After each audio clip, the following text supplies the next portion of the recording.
Hello everyone, and welcome back to our final installment of our 2025 Digital Dealer Exclusive Mystery Quilt themed Wallflower from Kimberbell Designs and Material Girls.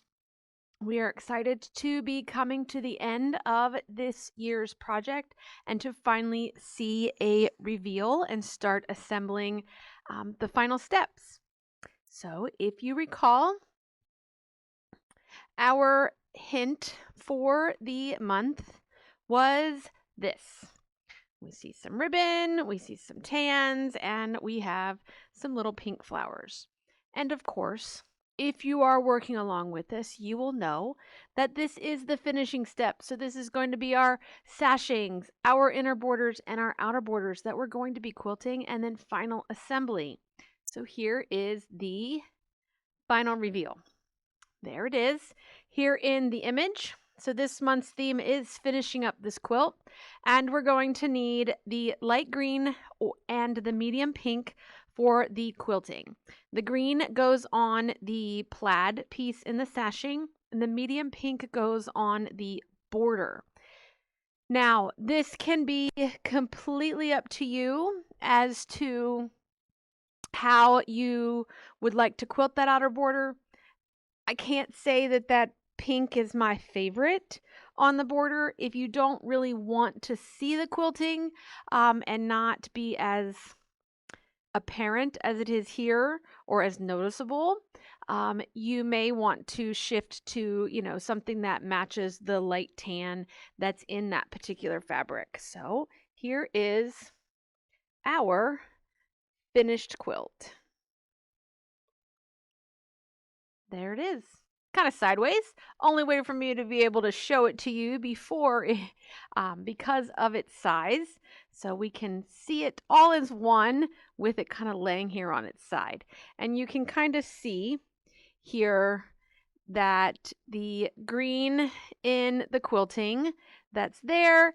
And then if I pull it this way, there is our outer border quilting, and you can see it is bright on that tan fabric, but again, it's your quilt. You can opt to do these with any color of your choice. All right, let's get started with quilting our sashing and inner borders. You have 8 2-inch by width of fabric sashing inner border strips in your fabrics that you've cut for this particular project. I want you to take 6 of them and set them to the side and take 2 of them over to your cutting table. We need to create a strip or 2 strips that are long enough for the side of our project. In order to do that, we're going to take some fabric from 2 of them and attach it to 2 different strips that we have so that we can create them, because, obviously our quilt is going to be longer than it is wider, so we don't need all of the length for our width strips. We are going to take those 2 strips that you took to your cutting table, and you are going to cut 5 inches off of them. Once you have cut 5 inches off each of those 2 strips, you are going to take and put them away. Move them out of the way, take them back over, and you're going to take those 5-inch pieces that you cut off, and you are going to pick up 2 full width of fabric strips that are over in that stack of 6, and you're going to sew 5 inches to each of them. So ultimately, you are going to create a strip that's probably about 48, 49 inches in length. Okay, so that's going to be what we use for the top and bottom and then the sides of our project. So if you look here in this image, I want you to ignore the red numbers that are there now. They are there for something later. You will have in your sashing inner border strips, you're going to have 2 very long pieces. Okay, these are the ones that should be approximately that 48, 49 inches in length. You should have 4 strips that are the original width of fabric. Okay, so they're 44-ish in length. And we have 2 strips that are short. These are those ones that we just cut the 5 inches off of. Okay. Once you have sewn those 5 inches to those big ones, we are going to apply fusible backing to all of the strips. Now, in the instructions that you will see that it told you to apply the fusible backing before you did the cutting.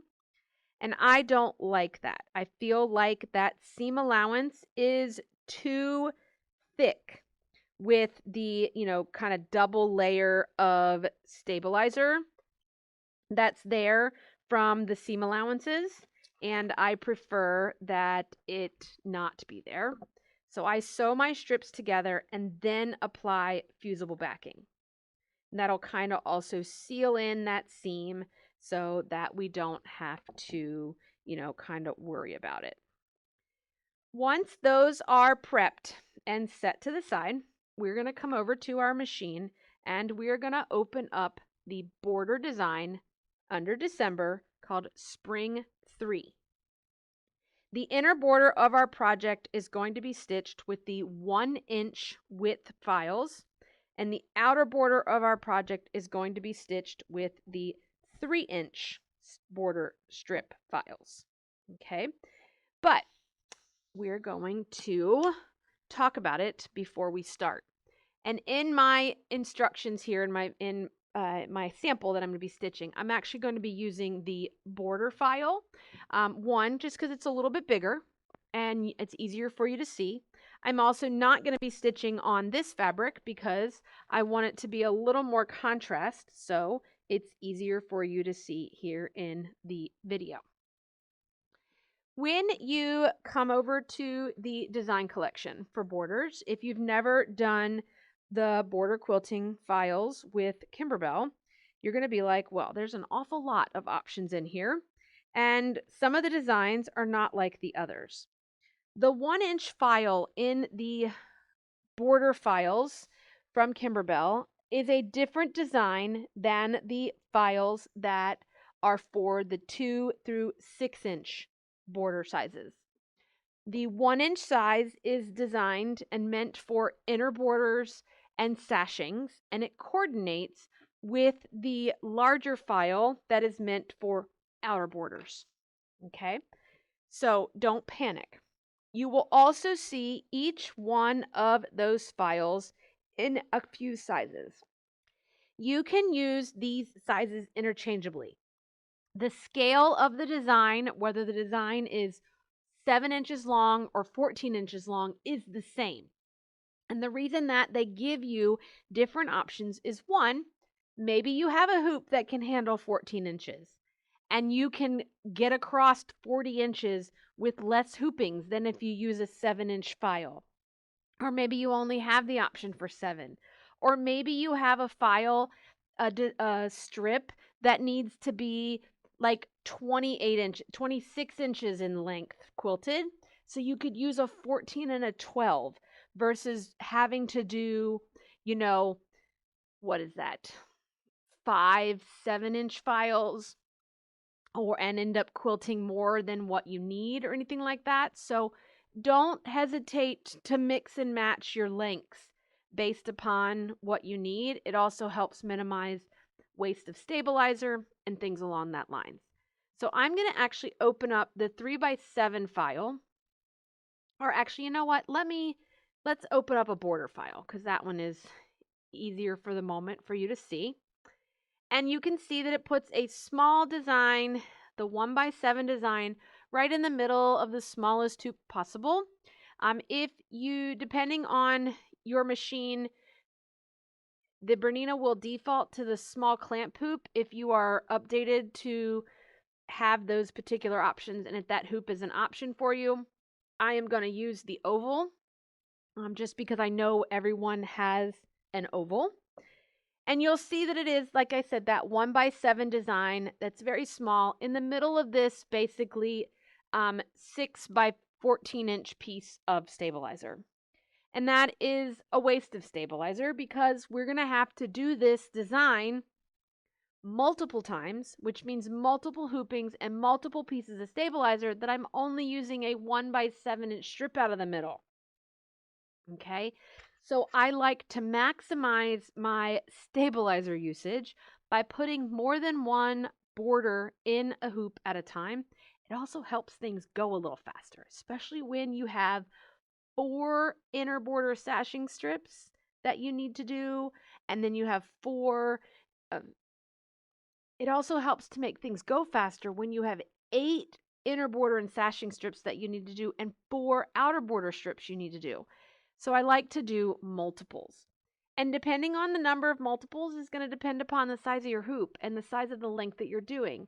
So in this 1x7, I can get 3. Now, when you duplicate it in here, it puts them too close together. So you need to leave yourself some space because your fabric is oversized. So you have about 1/4 of an inch extra fabric on each side of that outer stitched line here. So you want to be nice to yourself and leave yourself a little bit more space and don't try to stack them all one on top of the other. The other thing that I would do when I put multiples in a hoop is I do not combine color stops. It is too difficult to put all of your fabric strips in the hoop and watch it carefully to make sure that your presser foot doesn't get underneath of it and move it as it continues to move around. I opt to do all of the color stops in the same thread color, so that already eliminates some extra time. But for me, it is less frustration if I just completely do one border strip before I move on to the other. The whole purpose of me putting multiples in a hoop like this is to maximize my stabilizer, not necessarily to save time. Although it will save time because I'm ultimately doing 3 of these at once. But really, for me, it's more about not wasting stabilizer.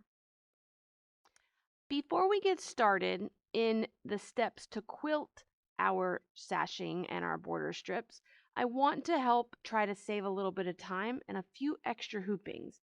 And we want to look at the numbers I have written here in red. These numbers refer to the number of actual quilted inches we need to accommodate our project. I am just trying to save stabilizer and some time because we all know both are precious for this project. So specifically, if we look at these 4 strips here at the end, these are at least 40 some odd inches in length. We're only going to need about 28 inches out of 2 of them and 25 inches out of the other 2 of them because that is a lot of extra quilting that we don't really need to do.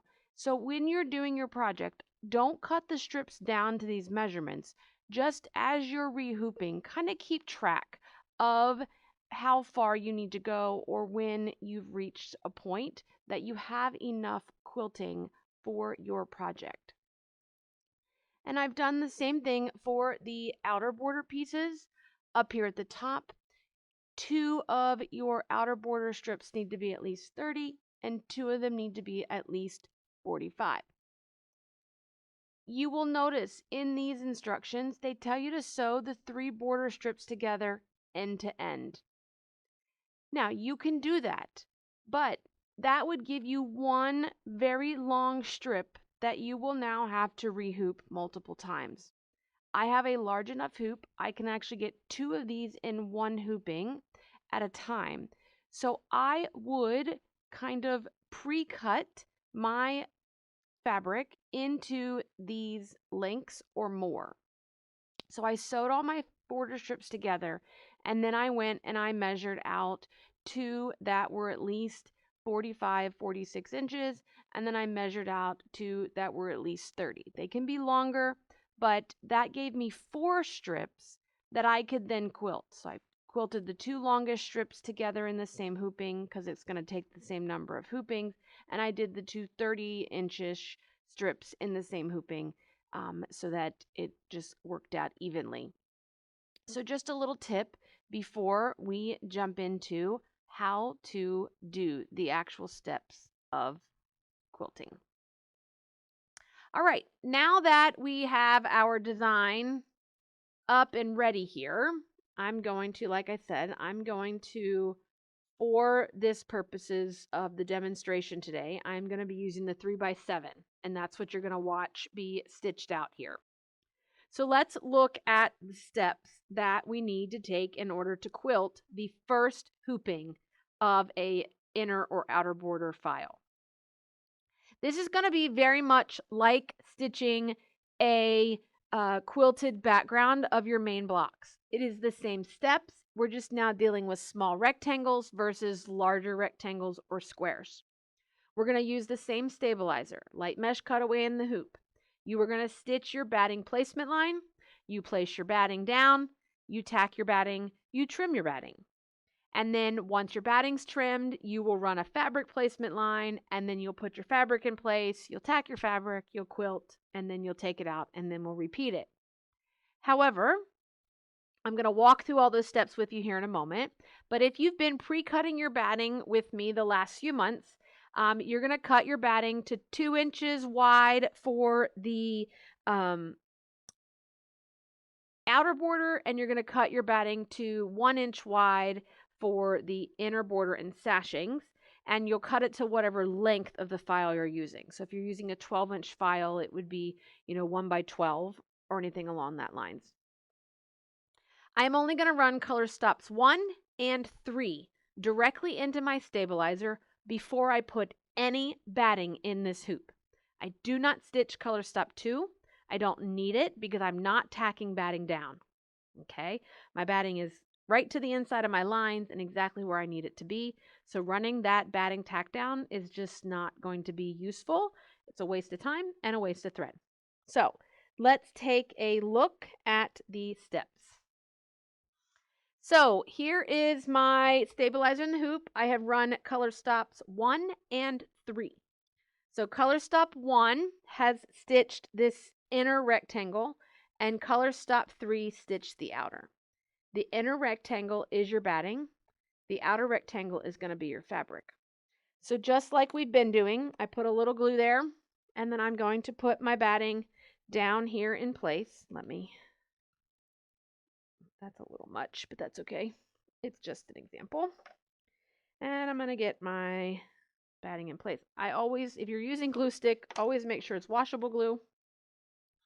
Once my batting is in place, I'm going to take 2 pieces of paper tape. I'm going to roll it up, and I'm going to make a tape loop.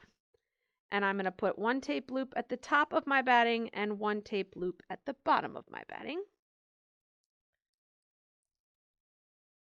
And then I'm going to get my fabric. Doesn't matter which end you start from, it's completely your choice. I'm going to come about a 1/2 inch above my batting, and I'm going to place my fabric up there, and I'm going to kind of center it over the batting. So remember, your fabric is larger than this placement rectangle, so it should be extended beyond. It doesn't need to be even beyond, it just needs to be beyond that line. I'm going to then kind of roll it down in place and then stick it to this bottom tape loop. Okay.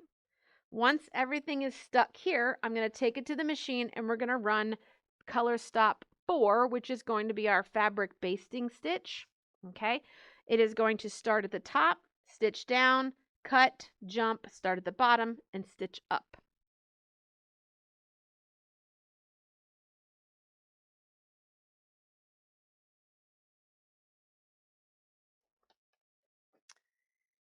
Now, once your fabric is basted in place, do not panic if one side is bigger than the other, okay? This is all going to get trimmed to the exact width that we need, So as long as you've got fabric to the outside of each of those lines, it doesn't matter how much fabric is there. Once you're basted, you're happy, you're going to hit go and you're going to quilt the design into your fabric and batting. Now, when this section of your quilting is complete, you're going to take your project out of the hoop and you will trim the excess stabilizer away from the outer edge. Do not cut your fabric strip, okay? Leave it, just trim underneath and all the way around to release your quilted strip from the hoop. You're going to reload the hoop, and if you are going to continue with the same size file, you are going to run color stop 1 and color stop 3 directly into the stabilizer.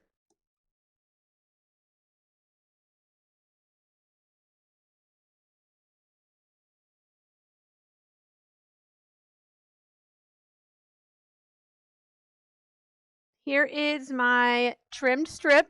Okay, so I removed the excess stabilizer from the edge.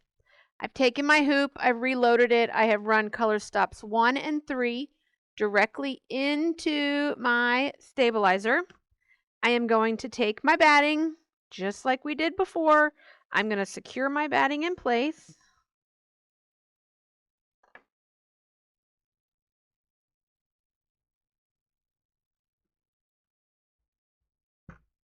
Okay. And then we're going to take and place our design or our fabric back in the hoop, aligning where we need to go. So you'll see that the project tells you in the lower corner, you're going to fold the strip right sides together along the fold, along the batting tack down line. That was there.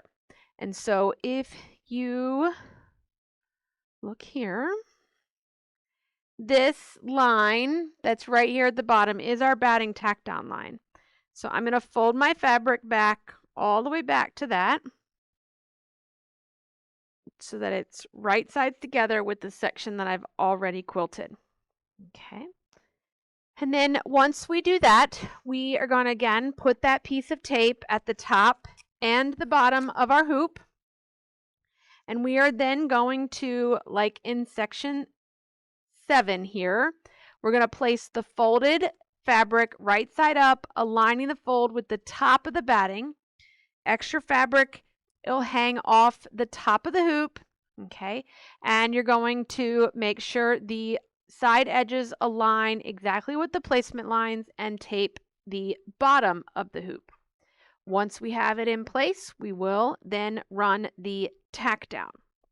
A couple of things that will be very helpful here in a moment for making sure that we have things aligned where we want. So I'm going to take this, and I kind of like to fold this up, and I can kind of see where the line is that was previously stitched so that I can kind of be in the general area. And then I'm going to butt my batting right up to that new piece of batting. Okay, and I'm going to stick it in place. And then I'm going to pull this piece forward and I'm going to align it. And I'm going to put this on the machine and we're going to run the tack down and then we're going to quilt. A couple of things that I like to show you or point out to you in the world of Bernina is that in color stop 4, my needle is right where it's going to take the first stitch. And that's not exactly where the last stitch was taken on the previous hooping. So there's a couple of things. You can either shift your design so that now your needle goes down. So I shifted my quilted section. Or if you are stitching and it's, maybe not so far off, or maybe you don't want to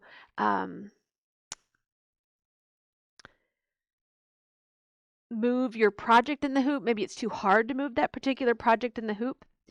If you look on your machine, you will find this little hoop with a multifunctional arrow. If you open that, that's move hoop. So you can use this function to move the hoop over until the needle goes down right where you want it to go. Okay, and that's really going to be key at making sure that our grass pieces come pretty close to meeting and our strip is good. So I like to do my tack downs at a slower speed so that I can just keep track of where things are going. Now, the big key is going to be, does this color stop? This is the most important one that you move things for, is that gnat needle right there should be lining up directly with the last stitch on the previous design. And right now I am a little off from that point. So I'm going to use my move hoop function, and I'm going to move my hoop until that needle goes down right at that other point. Okay, and then I'm going to hit go, and that's going to help me get that continuous look in our quilting, and I will show you that once it's done stitching.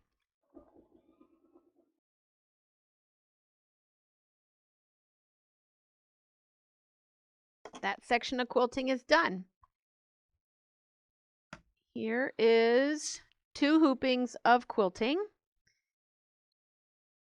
and right there is where the 2 of them joined.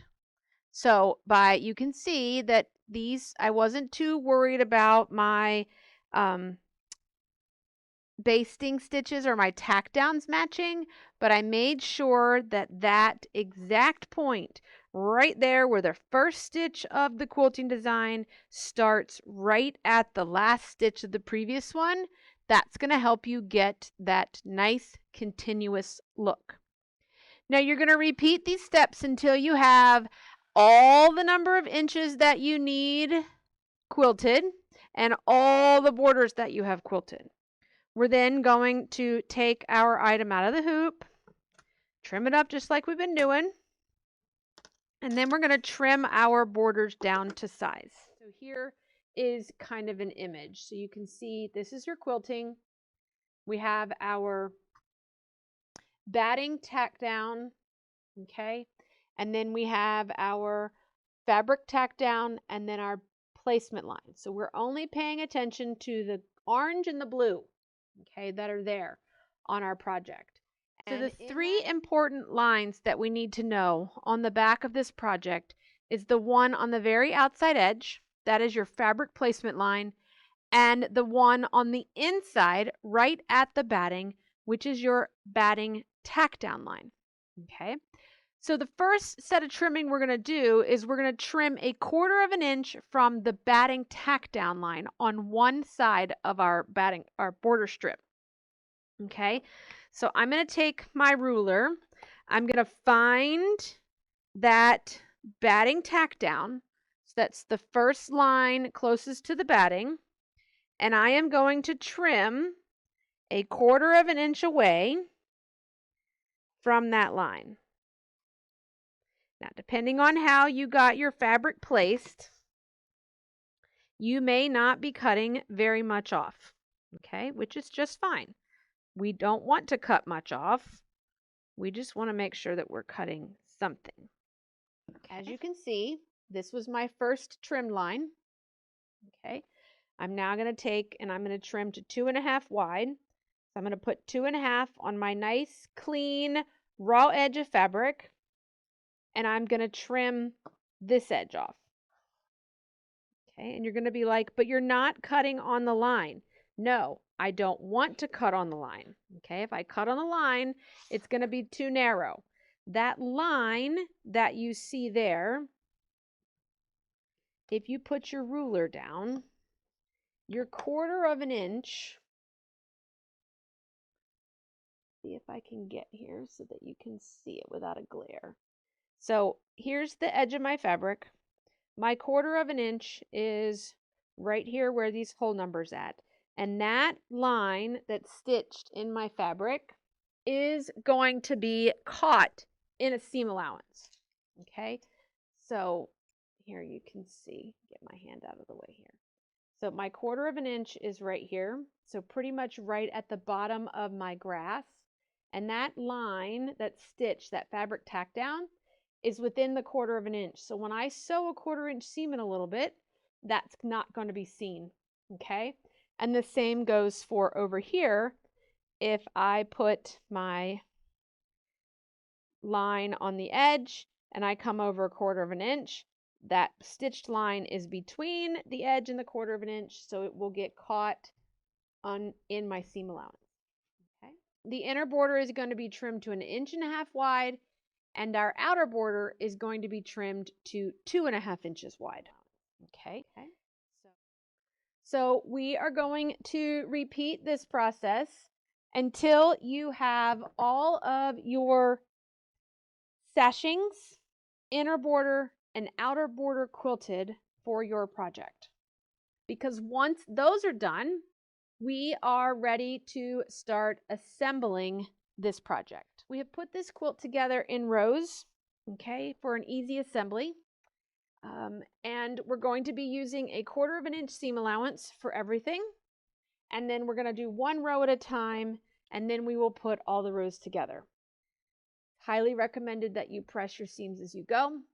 Be careful pressing your iron on the right side of your fabric, anywhere where you may have some glitter, vinyl, mylar, tulle, or any of the other embellishments that may have been done in embroidery, like the bee's wings, anything along that lines, because you don't want heat to impact them. We're going to arrange row 1. As you see here, we have a June, a November, and a March, and an October block. We are going to place them right sides together, and we're going to sew 1/4 of an inch. And if you've trimmed everything like we have each month, then you won't see any of those fabric tack downs that you had left in there in the trimming. Once this row is sewn and the seams are pressed, I pressed the seams open for this project. You can press them one direction if you like, but I opted to press open. I felt like I had a better opportunity to hit my 24.5 inch row length. Okay. If you don't hit the 24.5, do not panic. The biggest thing is that we're consistent with all the rows. So as long as all your rows come out to be the same measurement, whether it's 24.1/8 or 24, you'll be just fine. Okay. Then I would label this row 1 and set it to the side. We're going to repeat these processes with rows 2 and 3. So you can see row 2 uses our smaller squares. We're going to sew them together with 1/4 of an inch. The row should measure at least 24.5 or at least match the measurement of your previous row. Okay. Then row 3, you can see here, uses a January, a June, an August, and a March floral block. Sew together, press. Your measurement should be approximately 24.5. And then rows 4 and 5 are laid out as shown here. Now, pay attention to placement. Now, you can switch these around and honestly sew any of these smaller squares in any order that you want. You could sew any of the bigger squares in any order that you want. So if you didn't want August in this block and preferred it in the previous row, go for it. Put it wherever you like. But I would highly recommend laying out the quilt before you just start changing layouts.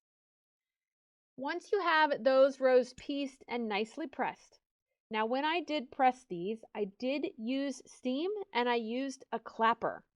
So I ironed my seam and then I put a clapper on top of it while it cooled. So a clapper or a heavy object is designed to help keep your fabric flat while it cools. Because if you've ever ironed anything and the moment you take your iron away and as it cools off, the seam curls back up, it doesn't really stay flat. A clapper will help you keep a nice flat seam. Once you have all your rows together, we're going to go back to the month of July and we are going to get our pieced sashing strips. Now these strips we did back in July, quilted in the hoop, just like we just did for the inner and outer borders, and they are trimmed up to the 2.5-inch wide strip, okay? And we will then use this for our project. Now, you're going to notice that in this image shows an 1.5 inch marked there. We are trimming this sashing piece to 2.5. Okay, so we'll finish at 2 inches. Okay, so ignore the 1.5 inch that you see here. Okay, and any 1.5 inch that may be printed in your instructions. The wording is correct, the image is wrong. Once you have all of them trimmed, we're going to grab row number 1. Row number 1, we are going to sew one of the sashing strips to the bottom. I do not want you to align the edge and sew across. Basically, it is 3 squares, okay, to a block. So you're going to align it so between the 3rd and 4th seam will line up between blocks 1 and 2. Okay, and then 3 blocks over is going to align with this section, and 3 blocks over is going to align to this section. These points are more important than the side edges. Okay, don't worry about that. Pin those points and then sew with 1/4 inch, and then you can trim the sashing even with the edge of the row. Okay, and then press. Again, press open, press one direction. It's completely up to you.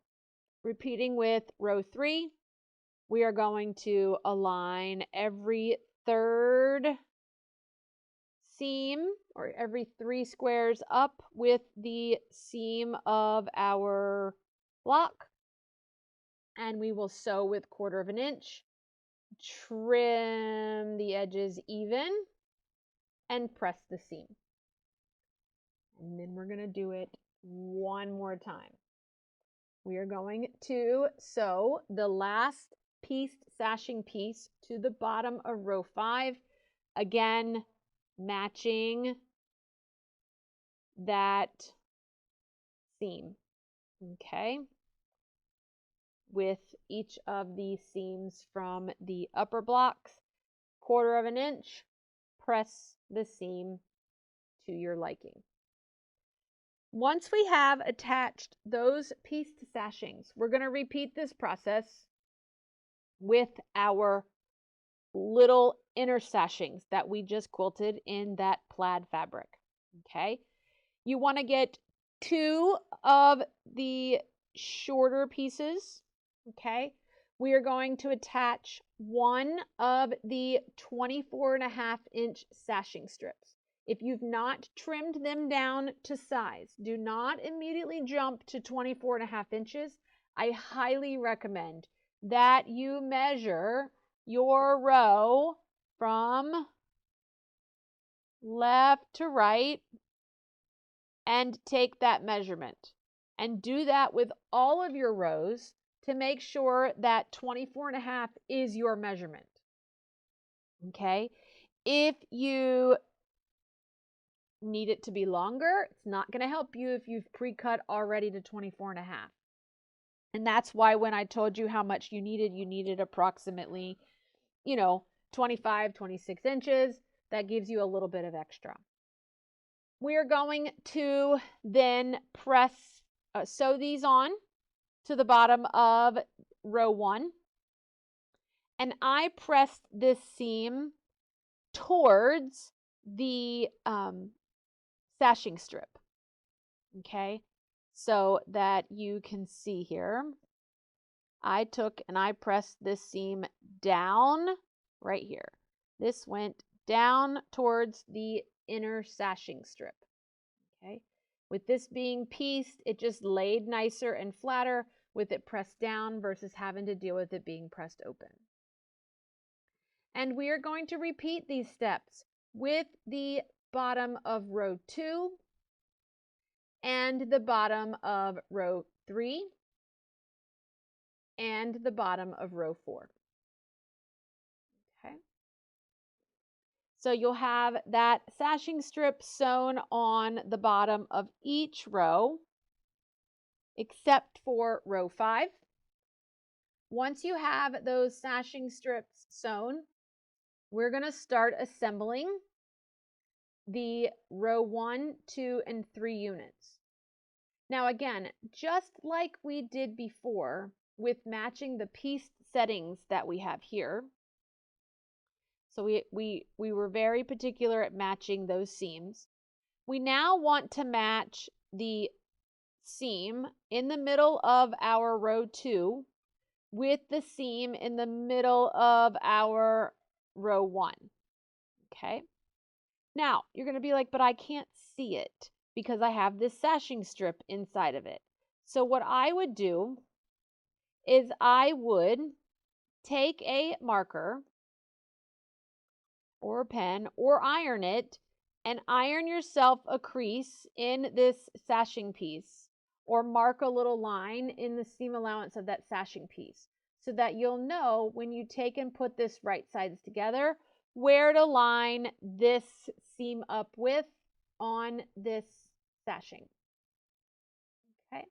And then you're going to repeat the steps again, doing the same with matching this vertical seam. Okay. And then you know what we're going to do? We're going to repeat it again. And we're going to join units rows 4 and 5 together. And then we will add that to the units that we've already sewn together in the previous section of 1, 2, and 3. And then you will have joined units 4 and 5. Okay, so this will be where those units join right there. Then we will have the main center of our quilt done. And our next step is to attach our inner borders. This is why we do not attach that sashing strip to the top of row 1 and the bottom of row 5, because we want to sew the side borders on first. If we sewed the top and bottom border on and then attach the sides, we're not going to have a long enough strip for that. Okay, so we're going to measure lengthwise to the middle of our quilt. Find that measurement, trim your 2 longest inner border sashing strips to that measurement, and then we're going to sew it to the 2 sides of our center. Now, I would sew this in the same manner that I would sew a regular border. I would find the middle of my project. I'd match middle. I'd find a quarter point and match quarter points. That way, if I needed to ease or stretch in a particular area, I could do it along the outer edge of the quilt versus trying to do it all at the very end of the quilt. And then once we have the 2 side borders on, and again, when I pressed these borders here on this project, I pressed my seams towards the inner borders. So I pressed them away from center. Then we're going to repeat the process with the top and bottom borders of our quilt. So the top and bottom borders, we're going to take that measurement through the middle, and then we will find that measurement and trim those 2 remaining inner border strips to that length, and then sew it to the top and bottom in the same manner. And then we will press our seam away from center. Now that our inner border is on, guess what we get to do? We get to repeat it all over again, attaching the outer border strips. Again, measure the length of your quilt to the center first. Cut your outer borders to that length. Sew them on. and then press the seams away from center. You need to sew the outer border side strips on first. If you do the top and bottom first, you're not going to have enough quilted fabric to do the other side. And once our side borders are on, we're going to repeat the last step with our borders, attaching the top and bottom to our quilt. Once you have attached that border, pressed your seams away from center, your quilt should measure approximately 30 by 48. Okay, doesn't need to be the hard fast rule. If it doesn't, it's okay. The next step is to quilt and bind this project. Now you're going to be like, Amy, I've already quilted it. What do you mean quilt? Okay, we're going to need a backing for this project, which you can get at a 30 by 48. You can use basically a yard and a half. We'll give you a 54 by 42 wide piece of fabric. You want to watch the directionality of it, because if it's directional, you may not be able to do the yard and a half. You may have to do a pieced measurement. If you did block by block quilting, you are going to secure the quilt sandwich with a stitch in the ditch. So you can just put a backing on this project, center it over the back, kind of secure it, and then stitch in the ditch. You can do it with a walking foot right on your machine. Pick a couple of lines. It doesn't even need to be every line. You could, in this particular project, when you went to stitch in the ditch, you could do just, a couple of horizontal lines. Now, it's going to depend upon your batting that you use. Most batting is going to tell you on the packaging how far apart it has to be quilted, or the max it can be quilted apart in order for it to be stable. Most of the time, it's 6 to 8 inches apart. So you may need more or less to the project. I did a couple of vertical lines. I think I did all of the big blocks, and then I think I did the little blocks in between. And then I did the same on this one, and then came down here. And then I stitched in the ditch around the entire outer border between the inner and outer border. Okay. Just stitch in the ditch. And I'll turn my quilt over here in a moment and show you what that looks like. Once you have stitched in the ditch, you're going to bind the quilt just like you would bind a quilt. If you want to put a sleeve on it, you could put sleeve. If you want corner hangers or tabs, you can do that. There is additional information in your instructions. I know it's definitely in January's instruction folder. It's called the Kimberbell Resource Guide. Covers all sorts of information. There is information on binding quilts there. You also can find a binding instruction video up inside of my YouTube channel right here as well. Once our project is finished, I went ahead, I had everything bound. It was all 100% finished. It was time to attach the embellishment. Here you can see my stitching in the ditch. I just matched my thread to my backing fabric and just stitched in the ditch all the way around. Okay, so nothing fancy. Don't need anything fancy. We've already done all the fancy on the front of the quilt, and nobody's going to be looking at the back of the quilt, especially if it's going to hang up. So we don't need to do any more, don't need to spend any more time trying to stitch fancy quilting in here. First up is going to be buttons for our project. And we have quite a few buttons on our project here. And I sewed these buttons on by sewing machine.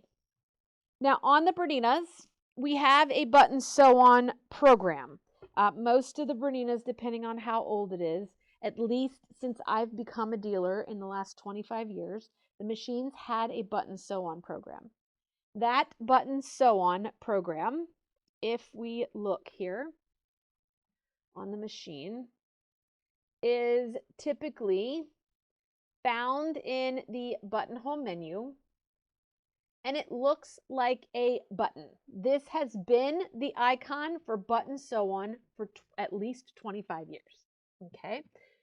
The button sew-on program, basically, it disengages the feed dogs, and the machine is going to stitch back and forth, left to right, knotting every other jump, securing your button for you.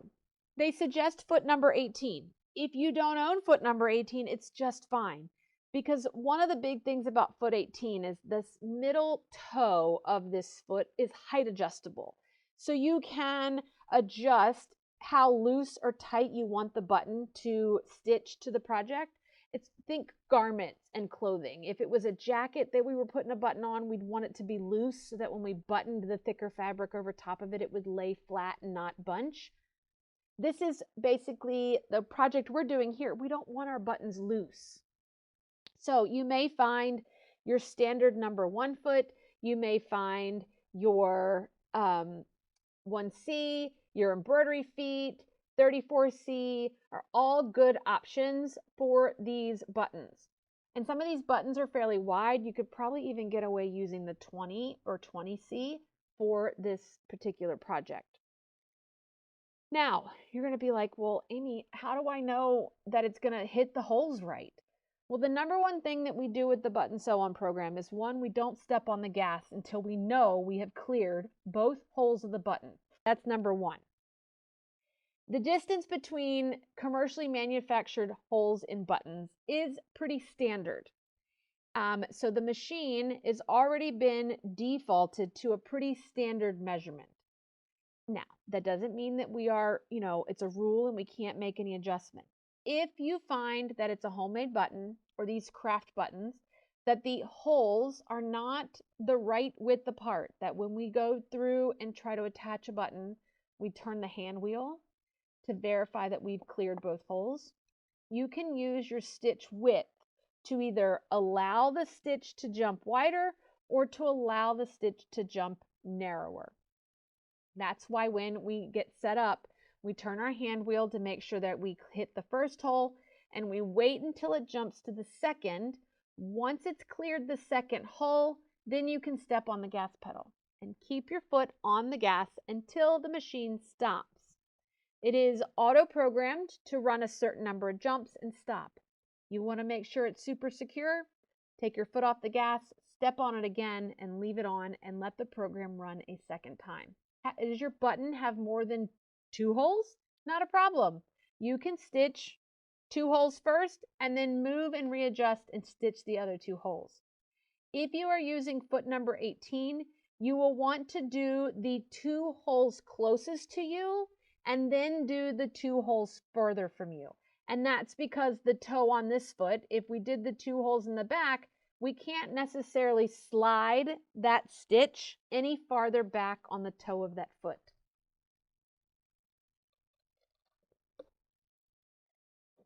So let's take a look at where buttons need to go. On the January block, we have a black button that needs to go in the center of both of our January blocks. Okay, so you can see here, there is our black button in the middle of a January block. We have 2 January blocks, so you can do the same with both. One January block is going to get a blue butterfly, and the other January block is going to get the yellow butterfly. So blue butterfly, yellow butterfly.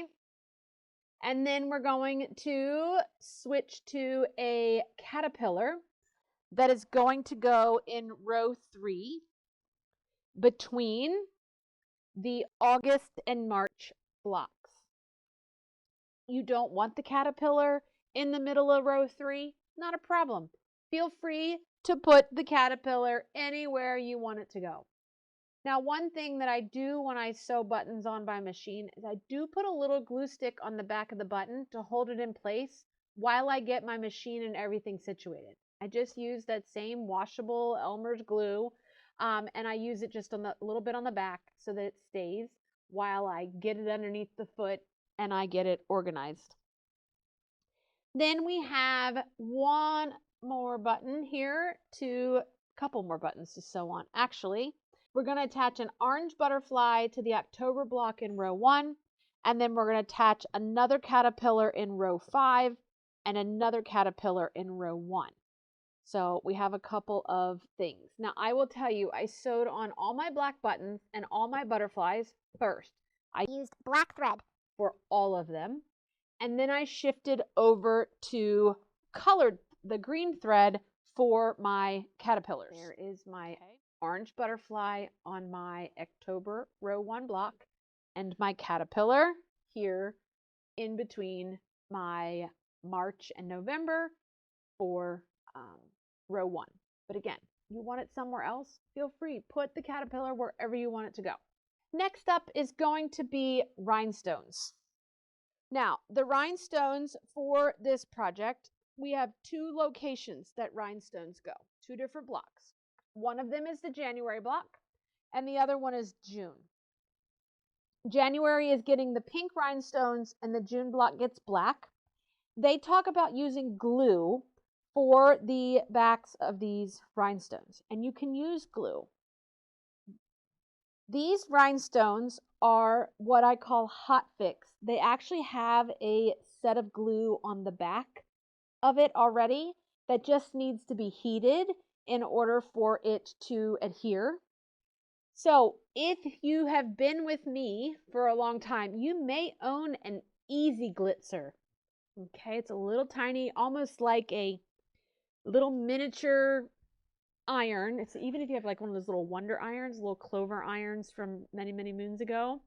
But the Easy Glitzer had a small little tip on it that the rhinestone sat in, and then we tipped it down and put it up, put it in location and held it there for a few minutes while the glue kind of heated up and melted, and we pulled the glitzer off.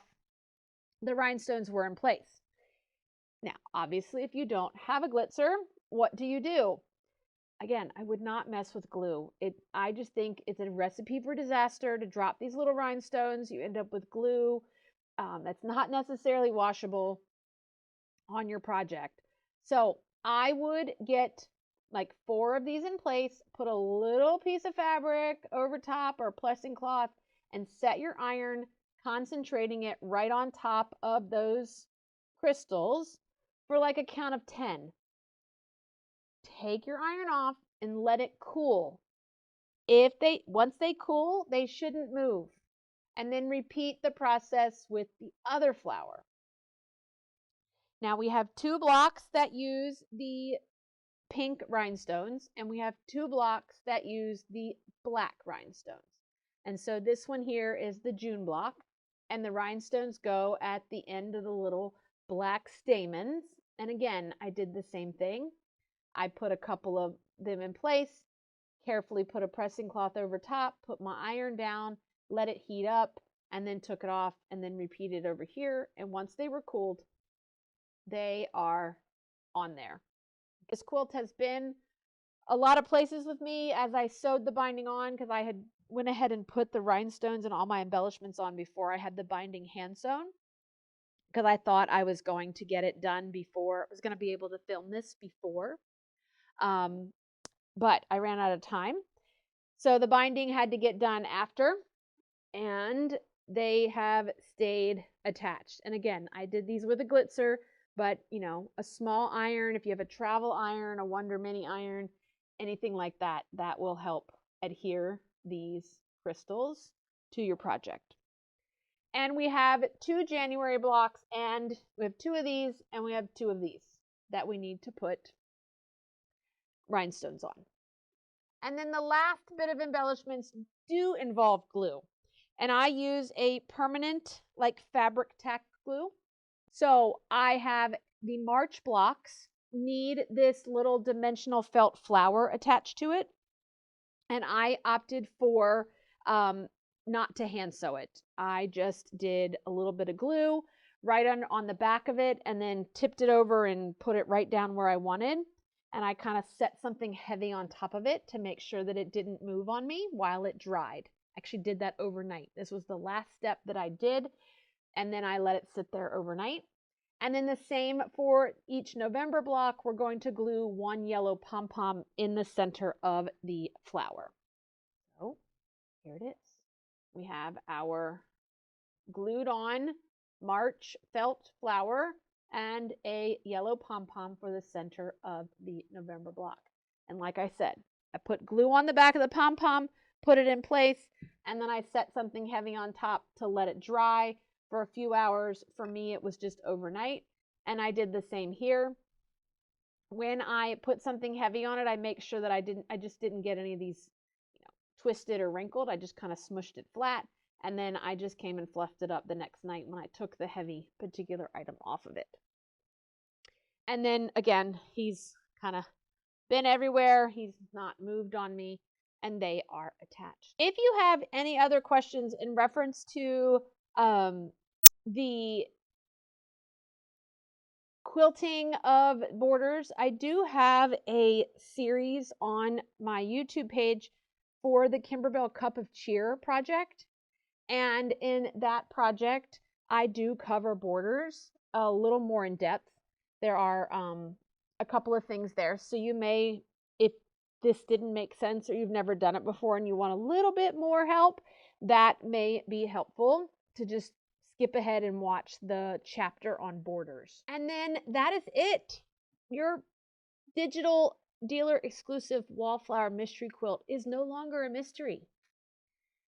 I certainly hope that you have enjoyed your year with me. I thank you so much for joining me and tuning in for all of 2025. We are happy and excited to see the reveal and to bring this quilt to a close. And then the next question is, are you going to join us for 2026? Because we've had so much fun this year. We're going to do it again next year.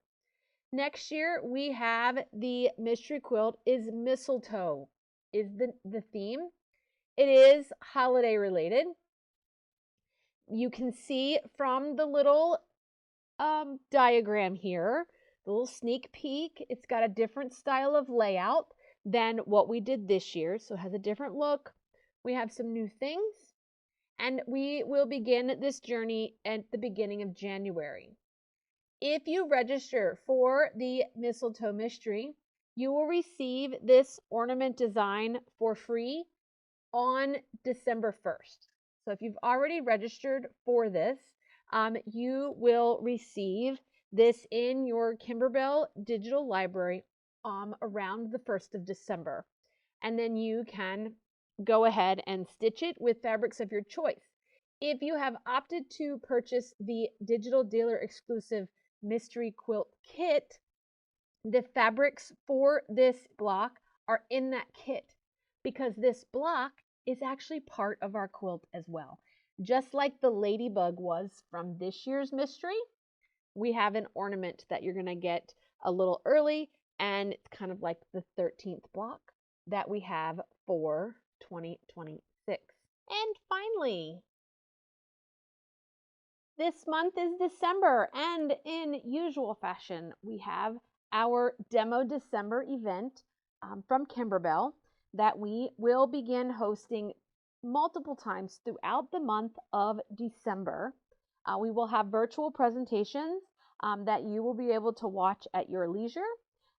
Dates are being finalized as I film this, and just be sure to check out our social media, or be sure to like and subscribe here to our YouTube channel to receive a notification for when that live has been scheduled. The Demo December project, if you have never been part of it before, you will receive this free little ornament here, this little tree ornament from joining us.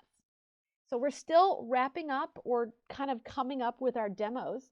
So if there's something that you would love for us to demonstrate in the world of Kimberbell, or maybe just anything in general, we will be happy to include that on our demo topics for 2025.